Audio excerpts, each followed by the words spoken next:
Yo, what up, Street Gods? Eric Kim. All right, some turbo thoughts for this morning. This one is how to become more confident.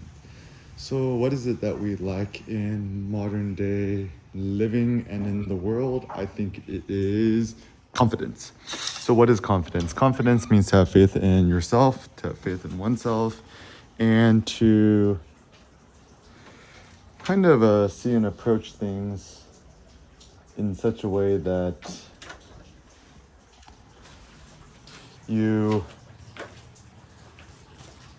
no longer need the approval of others, and instead you seek and you derive joy from your own self approval of yourself. Now, why is this important? How do we achieve this? Blah, blah, blah, blah. So, the first thought is, you know, you kind of need to unlearn morality and basic upbringing thoughts. So, for example, if you're raised, Protestant, Christian, Catholic, I don't know, Jewish, whatever.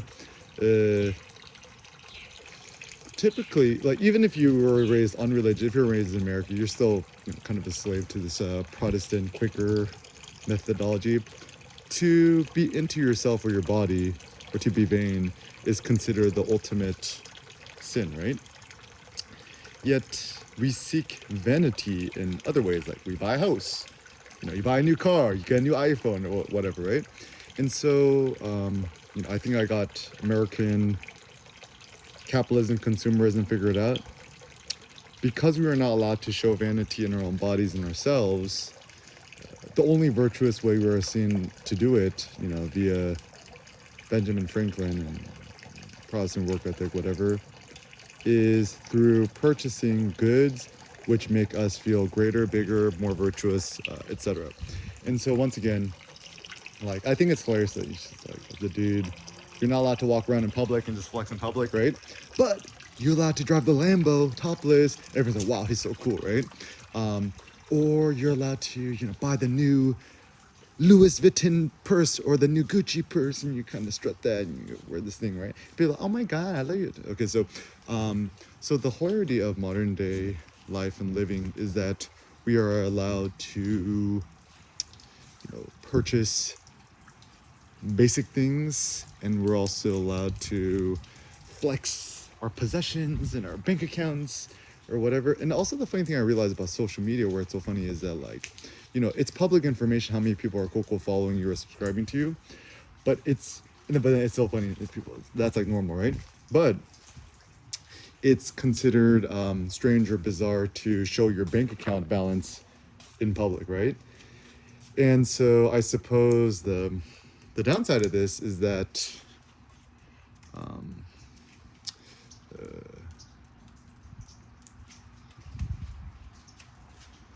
like people become shy about, like, for example, in at least in America, Singapore is different. It is not considered proper to ask your friend or your coworker or your family member or in-laws how much money do you make a year, or how much money does company X, Y, and Z, or how much money do you have saved in your bank account. This is like not public information, which is allowed. However, if you work in the academic system or if you're a public employee, the information is public. So even like, Jared Diamond, the very successful UCLA professor, writer, thinker, his just Google like public University of California salary information. Like if you're in school, you could even see what your professor's salary is.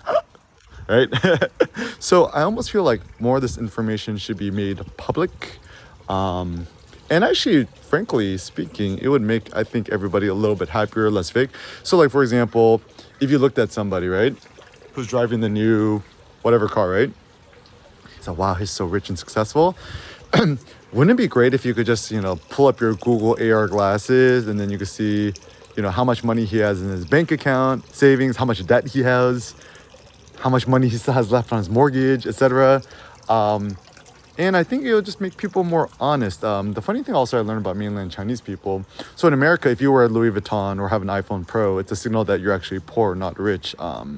Whereas mainland rich Chinese people are honest because they only go out and shop and stunt, whatever, if they actually have the money. Whereas in America, you're trying to be fake rich by putting on your credit card, right? And my personal thought is,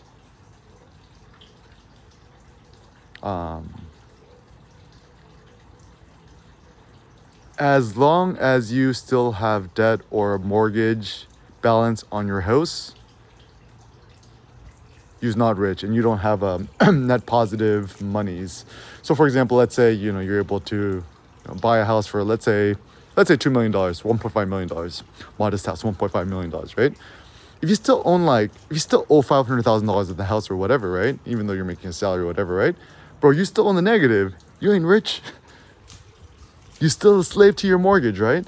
And this is why it's my aspiration to never have a mortgage, never own a car, never own anything. Because like Nietzsche says, the more things that you own, the more things own you. And my only thought about richness is how many ones and zeros and commas you have in your bank account. And ironically enough, the only way to become rich is actually to spend less. So whenever I'm tempted by buying something, right? Typically, I'll just wait on it and I'll hold out as long as humanly possible. And then finally, when I buy it, I could do it with 1,000% confidence. And other things, I think, right? The only good money is good for is A, paying rent, B, paying for coffee. Death Wish coffee is the one. And also meat. Go to Costco Business Center. You just need a normal Costco membership. And then buy the beef ribs. The beef ribs is the one, $3 a pound. So any amount of money I spend at the Costco Business Center on meat, zero regrets, right? But anything else, it seems quite foolish. And the funny thing I realized that when it comes to these physical possessions and stuff, right? It's cool, but you don't need to own it, right? Like, so for example, jumped in the Model X Plaid with Sen. He loved it. I loved it. Like, I told the Tesla reps, like, Lamborghinis for losers. They start laughing, right? And so, yeah, honestly, it's like, there's really no reason to buy a Lambo anymore. It's like, I'd rather have a Model X Plaid with the Falcon doors, the wings that do this, right? Or even get a used Rolls Royce. Or even, you could probably even buy a used Lambo. Whatever, if you just want the badge. And it seems to be much more interesting when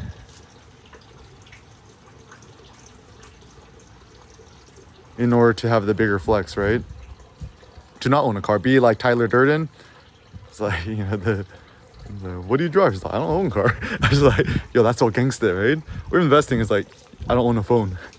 That's the new modern flex, right? I don't got a phone, right? Even going to the Apple store, I'm like, man, is it time? Should we start shorting Apple stock? It's like holiday season. I'm at the Irvine Spectrum, right? Go to the Apple store.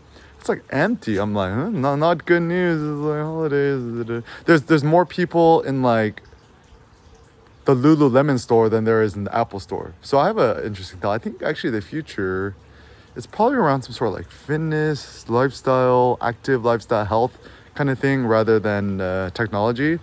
The future of innovation and invention is probably not technology. It's probably the human body and flesh. I call it being flesh forward. Anything that's flesh is good. Flesh in terms of consuming flesh, carnivorous, showing more flesh, going topless, taking your top off, right? Not illegally, right? And investing in your health. Like, even my mom just came from South Korea. I've been taking her to the gym every single day, and it's like the ultimate flex. Like, son and mom working out together, lifting weights. I love it. It makes me happy. Lululemon, yoga, core power, whatever. They's doing something right. Equinox.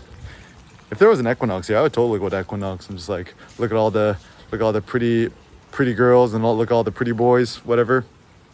But anyways, get your confidence up, right? Do more 1-rep maxes at the gym.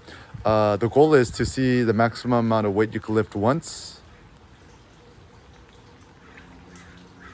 I call it a squat hold. Just unrack it and see how long you could hold it and just put it back.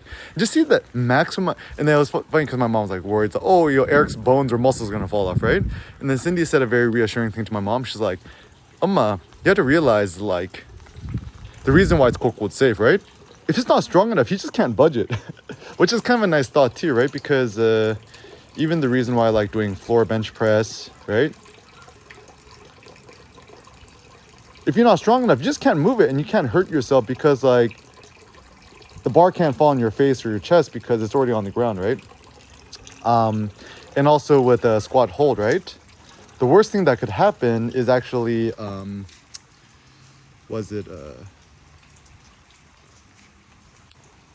can't unrack it, right?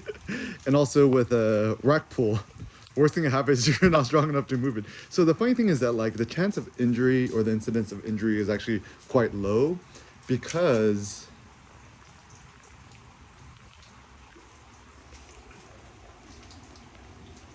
it's a binary. Either you can move it or you can't move it. If you can't move it, then you're just not strong enough yet, right?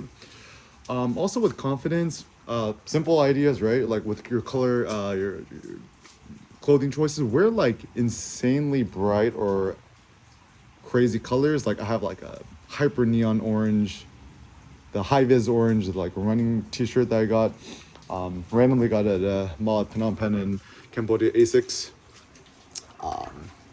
And also on clearance for Black Friday, got these like what it's called faded zaps. It's kind of this like insanely bright neon green Lululemon shorts, licensed to train. I love it. And like the next shirt I'm gonna get has to be like one of those like super magenta colored things, because I'm like, you go to the gym, the big problem is that all of the colors guys wear, they all just wear black. I'm like, it's boring, or white, boring, or maybe red, boring, right? So the real way to flex in terms of your fashion, to just wear like insanely loud and bright color. Like even if you're gonna buy a car, right? Don't buy a white car, don't buy a black car. Like go for the most extreme color. Like for example, the new M3, the one, Sao Paulo orange, green or whatever, the one that looks like highlighter green, yellow. I mean, I love that color. That color's gangster, right? Just go for the extreme. The other day I saw like a new SRT Dodge Charger or one of those Hellcat thingies, right? And it was in this like bright orange color. I'm like, yo, that's gangster. I love that. Like even if you can get the Lambo, right? Get in like a like, do they make like a hot magenta Lambo yet? Like I've seen at least the Urus. I've seen the Urus in every single color. It's kind of played out. So you gotta go for something extreme. It's like hot magenta. Yeah. Hot magenta is the one. Cause ain't nobody, like you'll have the yellow Lambo. You have that, the Mantis green Lambo. You have the red Lambo. You have the orange Lambo. I've seen a pink Lambo. I've seen the purple Lambo. Magenta Lambo. Magenta is the one. Yeah. But anyways. Or just like, another thing. Go to the gym, lift weights, wear a crop top. Or just, what I did, just take my t-shirt, put a little rubber band, hair tie in the back, roll it up, turn it to a crop top, show your belly at the gym. It's not illegal, right? And just kind of push roll up your shorts, make them super, super short until people can see your upper thighs, and it's like blinding them. And that's a good thing because kind of trolling people's perception. And actually the hilarity is I actually see more girls checking me out at the gym because I'm wearing a crop top. Look at my little belly button, or look at my thigh. And then the dudes or the bodybuilders and stuff like that, super jelly, looking at my super swole ass, thunder thighs, my tree trunk thighs. They all got the emaciated legs. Actually, it's funny because like now I go to the gym, right? I myself feel the most superior and supreme at the gym. I feel like I'm the strongest person in the gym, even though I'm not. Because like, I have the courage, the chutzpah, the balls, the audacity to A, wear weird clothes, B, to do it in a weird way, C, to do unorthodox lifts, D, grunt really loud, E, no straps, no belts, no AirPods Max, no Airbuds Max Pros,